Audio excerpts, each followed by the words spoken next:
federal government is ending several of its pandemic support programs in just a few days, but billions will be spent on new, more targeted measures. Our emergency support measures were always designed to be temporary, to get us through the crisis. Thankfully, as the Prime Minister has just pointed out, we're now in a new phase. A new phase where vaccine passports and mandates are a reality, including for MPs. Unprecedented measures being unveiled just days before a new cabinet is sworn in. So is this the right kind of financial transition plan? And what message does next week's cabinet need to send? It's Thursday. I'm here with that issue. Chantal Hébert, Andrew Coyne, Althea Raj, and Alameen Abdul-Mahmoud. Nice to see everybody. Let's start with today's announcement.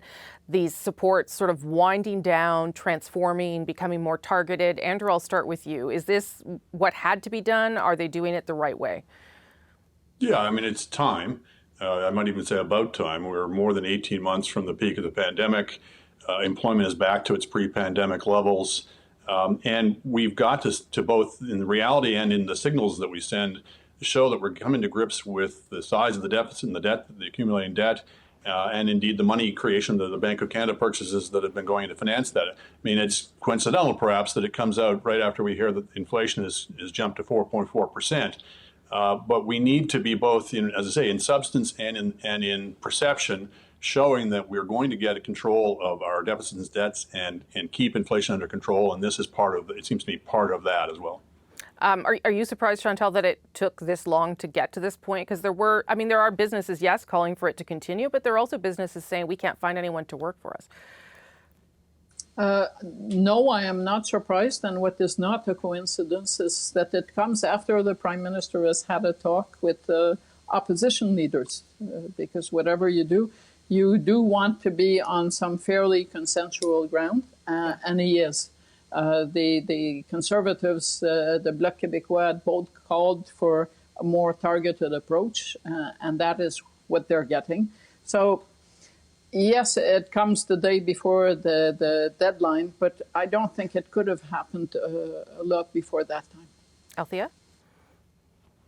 I think so that it makes a good point about calling the opposition leaders. I think it's interesting, though, that the Liberals actually Prime Minister's office did not consult his own caucus. The Liberals actually haven't had a real caucus meeting yet. And so to come forward after you've campaigned saying, we will continue to have your back during COVID, and to give people 2 days notice, instead of extending them for a 4-week period and then announcing what your transition plan is going to be, I think will leave a bad taste in some people's mouth. I think the NDP is outraged about this decision and not without some good arguments on their side. What is interesting, though, is that many of the new programs, all the new programs, need to get parliamentary approval, and then they'll be retroactive. And the programs that were extended, the caregiver and the sickness program, they will also need to be passed so they can continue past November 20th. So this debate is going to happen in the House again next month. Alameen, your thoughts on this? I mean, listen, plenty of the economists I know are concerned about inflation, but they're more concerned about wage losses. And yes, the Stats Canada number that jobs are back to where they were, pre-pandemic is an encouraging stat. But when you dig into the stat, it's actually a little bit discouraging because of what sectors have sort of done that heavy lifting. Government is certainly doing fine, and administration is certainly doing fine. But as anyone would know, if you're just walking down the street, you see every restaurant has a hiring sign. Yeah. The food sector is not back. Tourism is, taking a long time to recover. So these measures couldn't just kind of be pulled away, because even if, as you're worried about that inflation increasing, you also have to worry about the fact that a lot of people still have not gone back into those sectors, and those sectors are worried about their future. Okay, let's look ahead to the cabinet swearing in on Tuesday. I'm not going to make you guess who's going where. I mean, if you think you know, go ahead. But I want to ask you what this has to send in terms of a message for a government that cares a lot about messaging, crafting a cabinet for the third time. Andrew, what are you expecting? Well, cabinets have become exercises in representation. And to some extent, they always were, but the math has become a lot more complicated, the more dimensions in which you're trying to represent. And so the numbers have gotten progressively larger. We're now closing in on 40 members of cabinet. Most advanced democracies get by on a couple of dozen. So cabinets are used to show which constituencies and parts of the country the government wants to appeal to, and they're also useful to some extent to show what issues and agenda items are of particular concern to them, and we see that particularly in mandate letters that come out. Beyond that, it's a numbers game, and it's hard to attach too much importance to it, since out of the last cabinet, you could probably name maybe half a dozen ministers who really had any clout or say in the cabinet. Okay, Chantal? Well, the point of this cabinet making is it tells you how important issues that look important from the outside are to the Prime Minister. And I guess on that score, all eyes will be on who becomes the defense minister, for instance. And if you believe, as many of us do, that this may be Justin Trudeau's last term, then you start looking at where people who might want to make a difference good enough to give them a leadership platform end up in this shuffle. I've noticed that there's a Batman and Robin act on Chrystia Freeland and Justin Trudeau. That's good and that's bad, in the sense that it's good because it gives her a lot of space. It's bad because she gets to wear every decision this Prime Minister is going to be making. Yes, and every mistake potentially as well as things move forward. Althea, what are you looking for? As usual, and I think Andrew kind of pointed out, they're looking for regional representation, they're looking for ethnic diversity, religious diversity. But this time around, I think there's other things that are going to play into the balance. One, there's the leadership race on the horizon, and the idea of giving people kind of an equal footing might be something we're going to see. The government's agenda, this is basically Justin Trudeau's chance to build himself a legacy. We know he wants to focus on health, reconciliation, climate change, so expect some big names to be moved into those areas or portfolios that are tangentially related. So we're hearing, like natural resources is still going to be an important environmental portfolio, and justice will be important to reconciliation. So, and then there's the question of, this is a government that doesn't really tend to, I don't know how to say this politely, but they don't seem to like older people so much around the cabinet table. And so I think you need to put a question mark around people like Lawrence Macaulay, for example, who will be 75, or Carolyn Bennett, or even is Mark Garneau going to stay as foreign affairs minister? And then I would just add that after 6 years, there's a lot of impatient MPs sitting on the backbench. Yeah. Most of these MPs are men, and who are competent men. Like I think of Arif Virani and Joel Lightbound and Sean Fraser and Greg Fergus, who probably deserve a seat at the cabinet table. Now, will the Prime Minister decide to enlarge cabinet? There's a lot of women, at least 12, I think, who got elected in the last time around. And there's a lot of competent women that were not appointed to cabinet who had been there since 2019.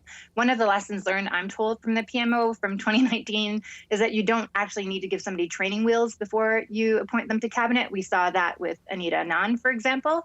So I think there's going to be a lot of people who might be catapulted to cabinet, and then we'll see how they handle caucus relations, because in the past they reward loyalists and not people who, kind of give them advice they don't want to hear. Chantal's face has gone through a lot of emotions as you were speaking. So I have to go to her in a second, but I'll let Elamine weigh in first. I'm curious about the future of, you might say, again, like on the side of politeness, underperforming ministers. Ministers like Minister Sajjan, who you'd expect would be out of that portfolio, but maybe moved into something adjacent like Veterans Affairs. And then in that case, who would step up to fill that place in defense? And I feel like Anita Anand is probably due for a promotion. After all, it was her procurement that helped the Liberals kind of win that election. Another underperforming minister I have to imagine is Stephen Guilbeault. C10 played well in Quebec, sure, but the way that bill was communicated across the rest of the country, you might say that was not a success. And I'm not sure that warrants a promotion to a portfolio that fits his interests, like environment. So that's what I'm keeping an eye on. Okay, Chantal gets the last word before we take a short break. Well, I have to pick and choose. So about this sudden realization that people didn't need training wheels, are we talking about the Prime Minister who lost many people appointed without training wheels, Jane Philpott, Jody Wilson-Raybould, Bill Morneau, over the course of his time as Prime Minister? Because I'm glad they suddenly discovered the virtues of two-wheel bicycles. It is puzzling to me that there are people out there who think that just because they are members of Parliament, they do not need to keep themselves, their loved ones, or their constituents safe when the vast majority of Canadians have done the right thing. That's the Prime Minister there on the mandatory vaccination policy for MPs, a move the Conservative Party is opposing. So what happens next? Chantal, Andrew, Althea, and Elamine back for another round. Althea, I'm going to start with you on this one. So this would come into place when Parliament returns at the end of November. What kind of position does this put the Conservatives in?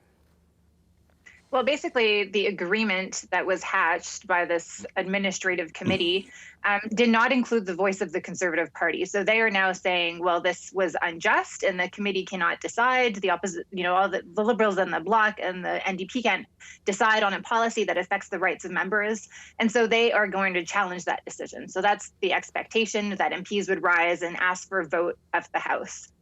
This is basically a mess for Aaron O'Toole. This is an issue that he did not win on during the last election.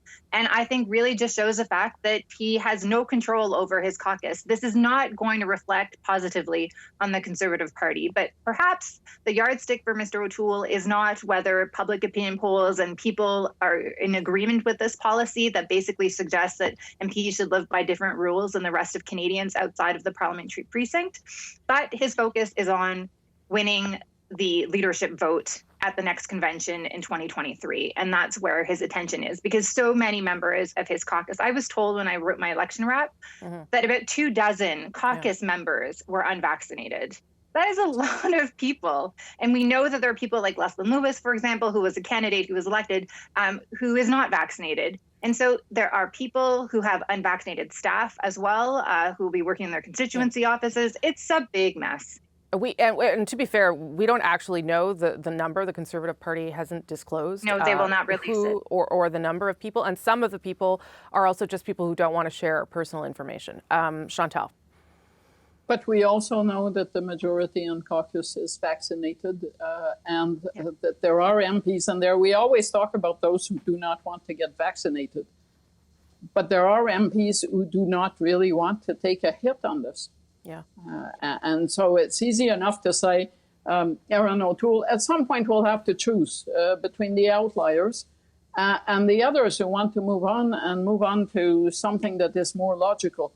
There is no doubt that if this comes to a vote in the House of Commons, the result will be the same as what happened at the Board of Internal Economy. And people have been saying, well, these things are done by consensus. Consensus does not equal unanimity. When you have three, and I'm assuming the two Green MPs, so 4 parties in agreement versus one, that's called a consensus, and a strong one. Well, and I wonder if you have to stand up and vote on this issue, Andrew, how much more complicated does that become for the Conservatives too? Because presumably there would also be, as Chantal says, people who think you should be vaccinated or are in favor of that. Yeah, I mean, and as Chantal said, the vast majority of them are vaccinated and would stand up to vote as such, which might actually be good for the party to show that, in fact, it's not terribly widespread within the party. Sure. But look, there's 2 different issues here. There's what should be the rule and who should decide the rule. What should be the rule is clearly, any claim that MPs are privileged extends to not being vaccinated is preposterous. You can't take a loaded weapon into the House of Commons. You can't go in there in the nude. There's all kinds of conditions and rules that bind your freedom of movement, even as an MP. So that's a red herring. I think there's a more legitimate issue of who should decide, and it should probably be by a vote of MPs. I'm not sure this was the hill to die on that particular issue. It's going to end up with the same result as it would have been with the Board of Internal Economy.